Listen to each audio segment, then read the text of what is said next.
BIG, one of my favorite words.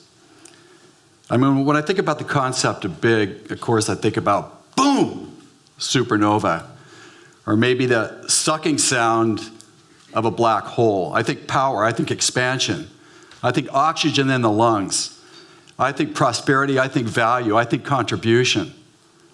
That's what I think about when I think big. As a matter of fact, that's all I ever think about. But something that we really need to know about big is that big is not an accident. Big is the very purposeful outcome of very deliberate actions that are consistently applied. And I've helped athletes win gold medals. I've helped entrepreneurs exponentially build their businesses. I've helped thought leaders go to the next level. And actually, that's supposed to happen because that's purposeful and that's deliberate and that's intentional. It's by design. And having been in the high-performance world for 40 years, actually it's been 50 years now, I discovered that there's actually a roadmap that shows us step by step how to achieve our most important goals consistently and predictably. And this is the roadmap right here.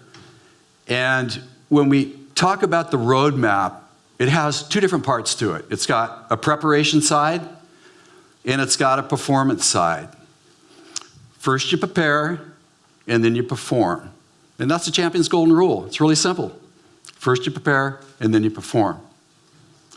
And one of the things about this is that each of these parts has got 5 steps. There's a total of 10 steps that go clockwise around the roadmap itself. And we're going to be talking today about step number 4, which is in preparation, and that is mindset. It's got a circle around it there. And what's important about mindset is that it's an absolutely essential attribute that you absolutely must have if you're going to consistently and predictably achieve your goals. I was sitting on my back porch answering some emails, and all of a sudden an email popped up in the subject line, and it said, "Can you help?" Exclamation point. I opened it up, and it said, "I'm currently working with the athlete favored to win the gold medal in the London Olympics in the long jump, and he's currently leading the world championship, and he's starting to melt down, and he's starting to unravel. Can you help?" And so I looked at the calendar, and it was 2.5 weeks before the Olympic final. So I'm thinking to myself, this is not actually desirable or normal, but I'm interested because I was celebrating my 40th anniversary as being an Olympian myself. So I contacted the author of the email, I connected with the athlete, and after like a 2-hour purge, I said, well, here's the deal. You're just mentally and physically disconnected right now. All we need to do is take your mindset and reconnect it to your body, and presto, instant gold medal. And we've got 2.5 weeks to do that, and we still got time to do that. But to do that, you're going to need a really strong dose of courage. And to get the courage that you need to do this is that you really have to understand your human nature. And I said, here's what you need to know. So when we talk about mindset, I want to make sure that we attach a definition to that. And mindset in this context is the mental readiness to produce desired results when it counts. So think about that. When we talk about mental readiness, we're talking about the brain and the mind together as a collective. It has a prescribed, premeditated, purposeful state of readiness to be able to respond any place, any time, under any given set of circumstances and produce the desired results, where we get what we want. I mean, think about that. That's an amazing state of being that's possible. And the side benefit of that is that we get the most sacred of all human traits, which is courage. And when we think about courage, we'll define that as an unconditional willingness to achieve your goal. It's unconditional. You don't barter for it. It's not like, well, if I have a chance of getting this, then I'll put 50% into what I'm doing. You don't want to barter with that. This is where you go all in, completely unconditional, no strings attached. It's a one-way street. It's us showing up for duty. That's really what we're talking about. And so with the athlete, I said, here's what you need to know about your human nature to be able to generate the courage necessary to finish the job. I said, your human nature is actually made up of two different mindsets. I said, mindset number one is your human mindset. You got that? I said, your second mindset is your champion's mindset. And these two mindsets are at war with each other 24 hours a day, 365 days a year. And the battle is over your decision making. Who's going to make the decisions here? Is it going to be your human side, or is it going to be your champion's mindset? Which one?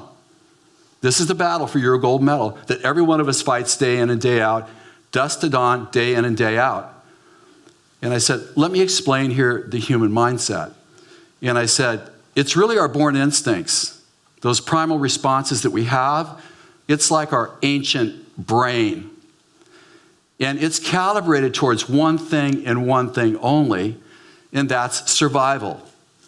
It doesn't care about excellence, and it doesn't care about gold medals. It could care less. It only cares about one thing, which is survival.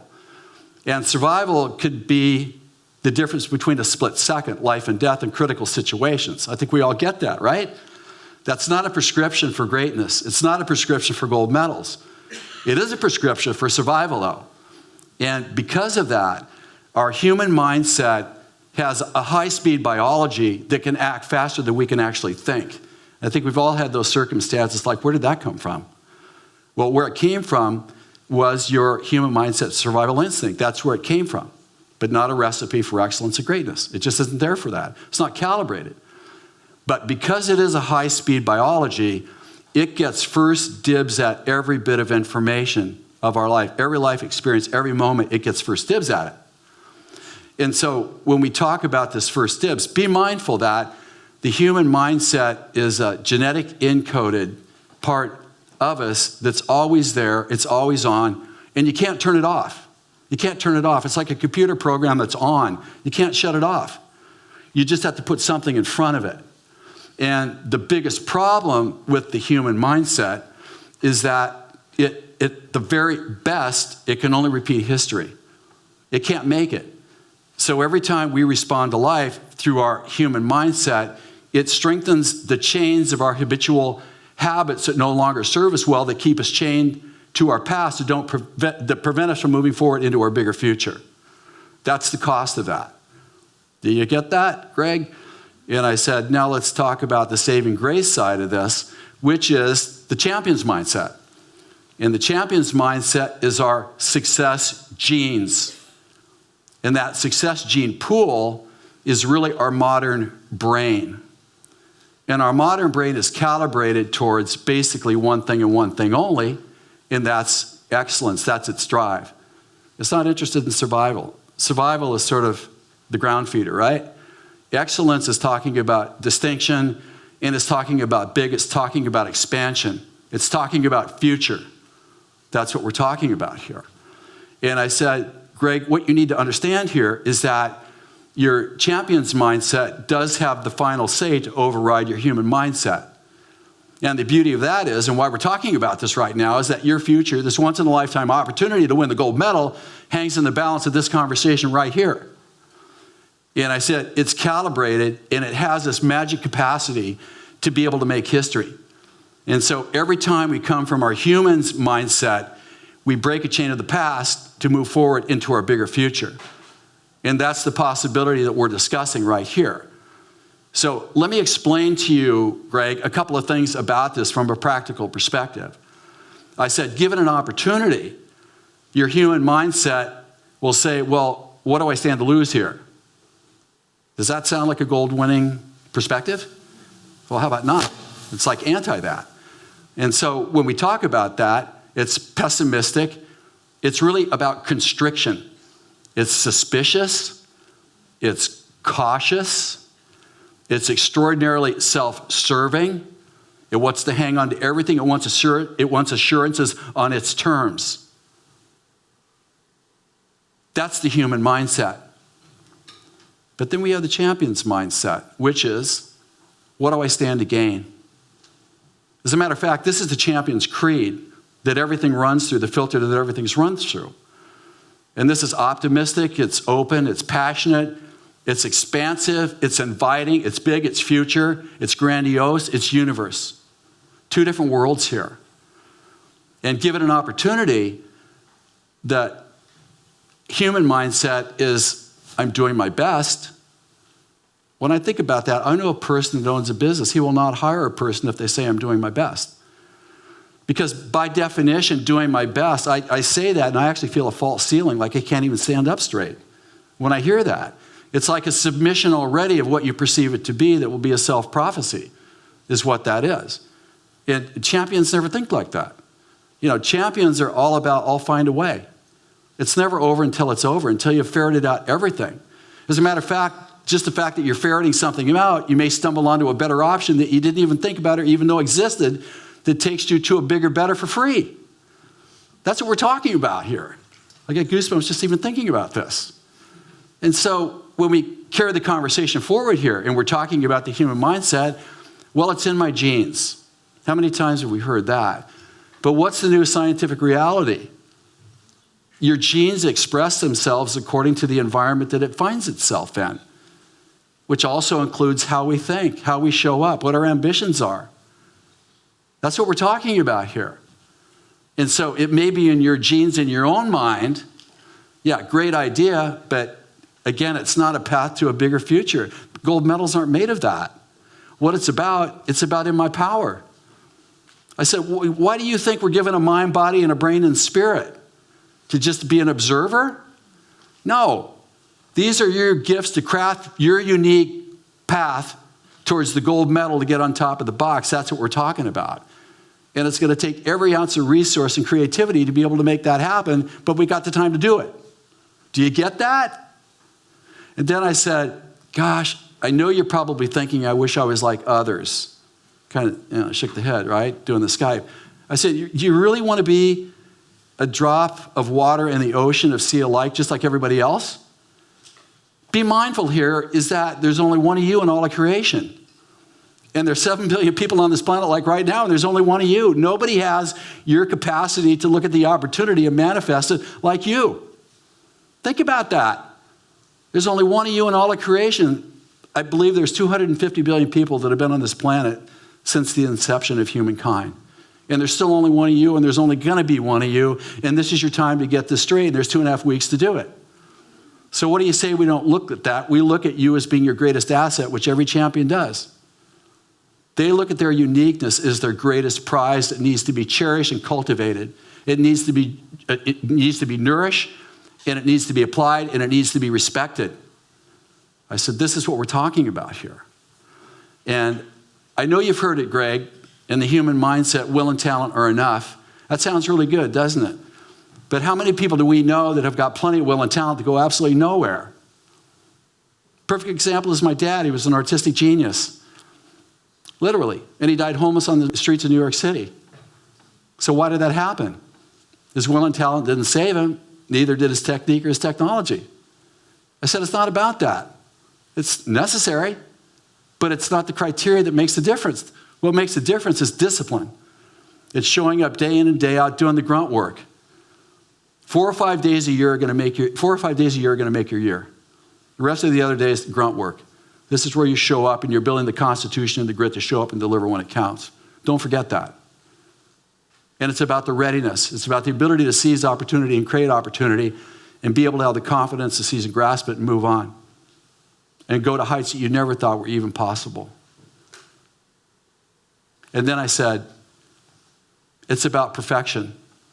And this is the fundamental root of this problem here, because everybody thinks that to do the jump, to win the gold medal, you got to jump perfectly. Sounds about right, doesn't it? Sounds right for the human mindset, but it's not for the champion's mindset. And I said that here's the trick on that your brain's going to play on you, is that because you think that, your mind is always going to have another detail that it will imagine that you will put 100% of your confidence in that you believe you need to find to win the gold medal. So by definition, you've already lost, so prepare to read the headlines that may not be favorable that you may have to live with the rest of your life if we're going to play the game through this. I said it's not about perfection. It's about the 1 or 2 key actions that have to go right. And in this case, it's like, don't change your warm-up. Because when you do your warm-up correctly, your body will embrace it because it's familiar. It's being loved. It wants to come out and please you by winning a gold medal. You start changing things around, trying to get too perfect. It scares it. So it's going to run back in the cave. It's not a good recipe. So the first thing you're going to do, don't change your warm-up. And the second thing is the first 4 steps of the run-up to hit the board right, get the lift, presto, instant gold medal. And I don't know anything about the long jump. I just knew that because I talked with his coach. And so when we talk about this idea of perfection, it's a great idea. The human mindset loves this. But in practicality, in a certain sense, it's a death sentence. And so we went on to talk about the concept of fear here. I said, Greg, I know that you're afraid here, and you want to kind of run into the cave and bury yourself. But here's what you need to know about fear, is that fear is actually your friend. The signs of fear, the biologic readiness of sweaty palms, increased respiration, dilated pupils, racing heart rate, that's a sign of biologic readiness that you absolutely have to jump to win. That's your friend. And here's also what you need to know about fear, is that people that appear to have conquered fear generally haven't conquered fear. They're living life too much in the safe zone. Because if you don't schedule it into your life periodically, you don't even know who you are. Because you have no edges. There's nothing to compare yourself against. There's no target. There's no ascension in this. So you do what every champion does, is that you feel the fear and you do it anyway. So what we need to get back to, Greg, is let's get off the whining routine here. And what do you say we get back to winning, which is how you got here in the first place? So in summary here, let's kind of summarize what this really looks like and what your options are and which way you're going to play this moving forward. In the human mindset, at the very best, you're going to be a one-act wonder. At the very best. Because there will be a moment in time where you get a chance to see what you're capable of. But since you don't know how you got it, you can't recreate it, you don't own it, it's not you. It's a glimpse, it's a preview. But it's not a guarantee. And as a result of that, you're going to be driven by impulse. You're going to try to cover all the bases to keep up because you fear getting left behind. And as a result of that, you're going to live a life of complete frustration. And your frustration is going to be your moniker, which is going to be a life of mediocrity. If we look at the champion's mindset, the rule is excellence. Because we have a set of guardrails that allow us to be stable, where we don't unravel. We're able to adapt to better options as a surface. As a result of that, we have a sustainability to stay in the game and create a longer, prosperous career and a memorable legacy. So what are we going to do here? And so we decided to work together for the next 2.5 weeks, and we would follow these guidelines. And so on the Friday night before the Olympic final, he qualified 4th, which is great. You don't need to win the qualification to win the gold medal. And he was uninjured. So really satisfied with that, as was everybody on his team. And then the day of the Olympic final, I was getting live updates from inside the stadium itself by text on my phone. Ping. First jump, 4th place. All right, cool. Not injured. Not bad. So I waited tens and tens and tens of minutes, then ping. Second jump. Massive jump, leading the Olympic competition. So now we're talking. And so there were a sequence of pings, and then there was a ping that said, 1 jump left. So I'm thinking to myself, what's controlling that jump? Is he jumping out of what he stands to lose? Or is he jumping out of what he stands to gain? Which one's going to control the jump? Human versus the champion's mindset. Which is it? Ping. The answer was there on the phone. This is 20 years of preparation was on the other side of me pushing the button and looking at this. 20 years of sweat and blood, tears, not only his, but everybody else that invested confidence in him. And so I'm starting to break out of the sweat just thinking about it. And so I clicked the button, and this is what I saw. It's like, Olympic champion. And it's like, can you believe it? Yeah, I can believe it because that's supposed to happen. And so when Greg jumps up onto the podium and they put the gold medal around his neck and he stands up and he does his arm pump with the bouquet towards the heavens, which is a great place to do it, this was symbolic of his triumph over his human nature. It was symbolic of that. Because his human nature, you know the forces, right, that want to talk you out of everything good at that strategic moment when you're vulnerable. That's what I'm talking about. We all got that. He was able to prevail, and the reward of that was his Olympic gold medal. And then with the other hand, he wiped away the tears. Absolutely justified. If you think about it, it's like he had the hopes of a country on his shoulders. Can you imagine carrying that burden? And your reality is that you're starting to unravel and unwind, and you're the guy living with that and nobody else knows? That's a lot.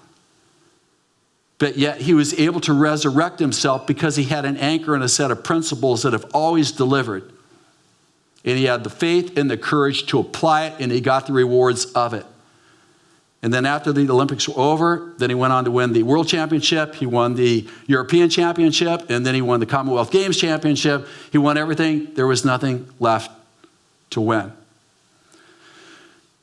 And so when we talk about where do we go from here and what's our lesson from this, it's that with courage, we can overcome our human mindset by applying our champion's mindset to become our own champion and to win our own gold medal with those ambitions that we have that are most important to us. And especially if we apply the champion's creed, which is, I make my decisions out of what I stand to gain. So your task and your obligation right now is for you to go big. So go big. Thank you.